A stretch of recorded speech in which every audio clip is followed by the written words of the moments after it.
Hello, Kristina. Hello. Welcome to Richtopia. Thank you. And thank you for spending your time and taking some time out to do this interview. So exciting. Thank you for asking me. First question that I really want to ask you is, you're really popular and well known for your dancing dexterity. Not many people know that you have an entrepreneurial spirit too.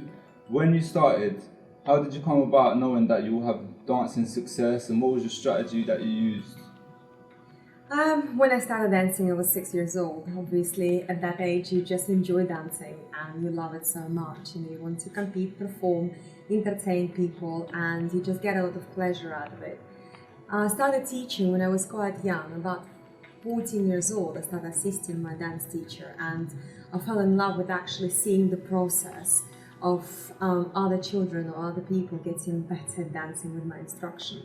And I think this is what really made me feel that I want to make dancing as not just as my hobby and passion in life, but also as a form of income, as my work, as a job, basically. So even though I got a degree in a very different area, in tourism and hospitality, dancing remained my passion throughout those years in college, and I always was teaching, and I always wanted to basically bring my knowledge to people around me.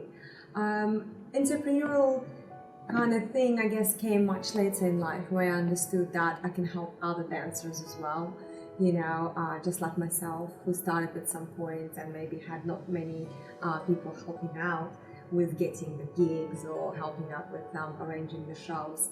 So now I have my company, Bespoke Ballroom, and my partner from Strictly Robin Winter and I do loads of shows. We do lots of wedding shows, birthdays, corporate parties, private parties, you name it, we've done it all. And we just love to entertain people. And we also have other dancers, company dancers, who are helping us out to put shows out there. And I always try to help as many of my colleagues as possible to find jobs and to actually succeed as I did in my life. When you first started in the Far East region, what were some of the challenges that you faced and how did you overcome them? There was lots of challenges because obviously I was born when Russia was under communistic regime, and it was a Soviet Russia. There was lots of good things about it too, because children were very much encouraged to do lots of activities after the school, and nobody was ever wandering streets. We were all in some sort of classes or kind of physical exercises. So the boys would do football and so on, and the girls would dance or do gymnastics or ballet. And I think that's actually quite a good thing about that time. It was very disciplined, and I learned the discipline, and it helped me throughout loads of things in life, because you have to be disciplined in yourself, to achieve something in life. So especially with hard sport like ballroom dancing, it takes a lot of passion, and it takes a lot of courage to carry on, because sometimes it can be very difficult.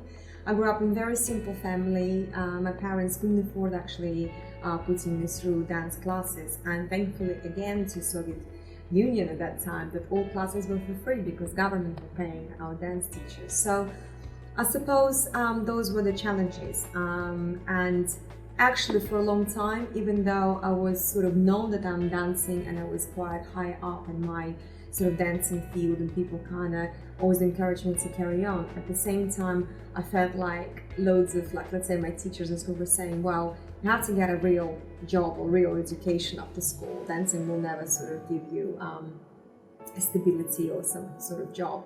But because I loved it so much and believed in myself, and I believed truly that this is where I belong in my heart, I pushed through it. I pushed to succeed in my field, and I think I've done it. You're also an author and really good book. Could you tell us about your story about becoming an author, and what inspired you to write your book? I released a long time ago a book, The Art of Dance But Makeup, and actually I need to probably write another one, because that one doesn't really exist anymore. It was 6-7 years back. That was literally giving new students, ladies, a knowledge of our culture in dancing, because it is very different. And at that time I was teaching lots of newcomers, ladies who came into ballroom dancing and started competing, and they didn't know how to apply eyelashes or how to apply tanning, all of that.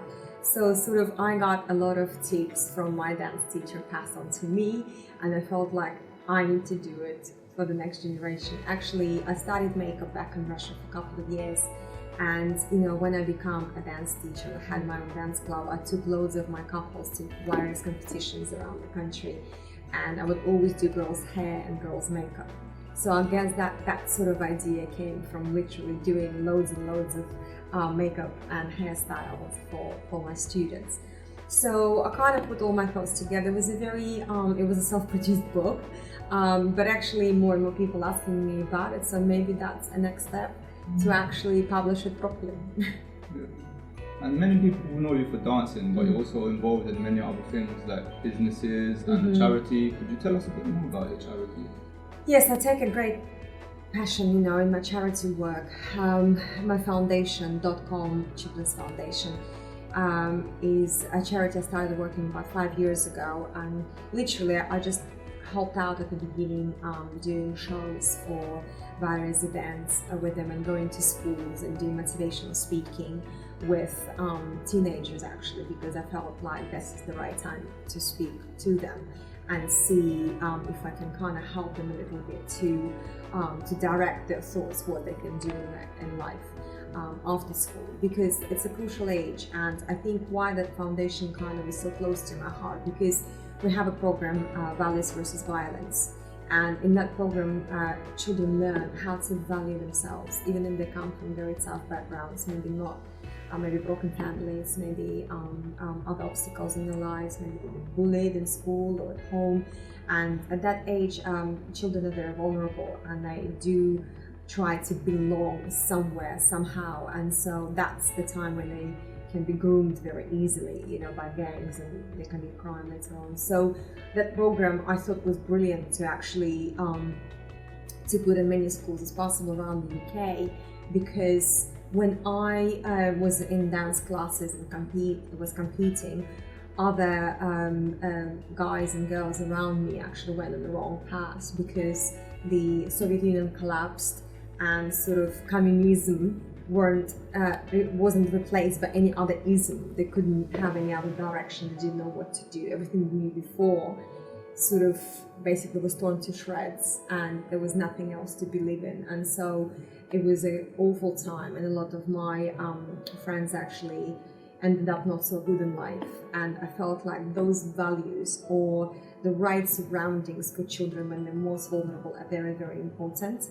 And that's what my foundation provides. And we have absolutely amazing statistics, with our program, and it's growing so fast. And in 5 years, I became a trustee, and this year I became a patron of the foundation. I do fundraising events. The one is coming up in September at the Mansion House, and I'm really excited about that. Last year, we raised 93,000 at my first dinner ever, which I organized from scratch, and it was the biggest challenge of all I've ever done in my life, I think, to put this event together. But somehow I did, and a big thank you to all of my friends who stood by me, because I think things like that can only happen with the support from your friends and family. Yeah. We have some entrepreneurs, startups, investors and managers, executives watching us. What's some of the advice that you would give to them from your own life experience? What advice? Probably I can ask them for advice on a lot of things too, but I guess my advice that if you have in any way power and success, use it for the good thing. Obviously this charity which I support is close to my heart, and I felt like being in the position I am today, being on a bigger show in the UK on television, I actually can help, this foundation. So if there is anyone ever comes to you and asks for support for any fundraising event, don't just brush these people off. Listen, and maybe you will find something which actually will also bring a little bit of happiness to you and to those you're helping. Yeah. So as a woman leader, what's some of the tips and advice that you would give to other women aspiring to be successful? I think I would say, it sounds cliche, but the words believe in yourself is really what it's all boils down to, because there were so many times in my life where I could have walked away from my line of work because it's extremely stressful, come with a lot of intrusion into your private life, and show business there is no other business like show business. It's quite difficult and cruel at times, but I truly believed in my heart that dancing and teaching people will be the only thing which can make me happy, and so I stuck with that, and I pushed myself to the limits, physically and mentally, to be the best in my field. And I truly believe, no disrespect to men, but I truly believe that women can do whatever they wish. Women inspire me, and everyone around me, actually, all the women I grew up with, like my mom, my dance teacher, were very strong people, very strong women, and they inspired me to succeed and to be who I am today. So my only advice is to believe in yourself. That's the only thing I can really say. Well, thank you, Kristina. My pleasure. And thanks for taking the time out to do this interview. It's great having you. Thank you so much.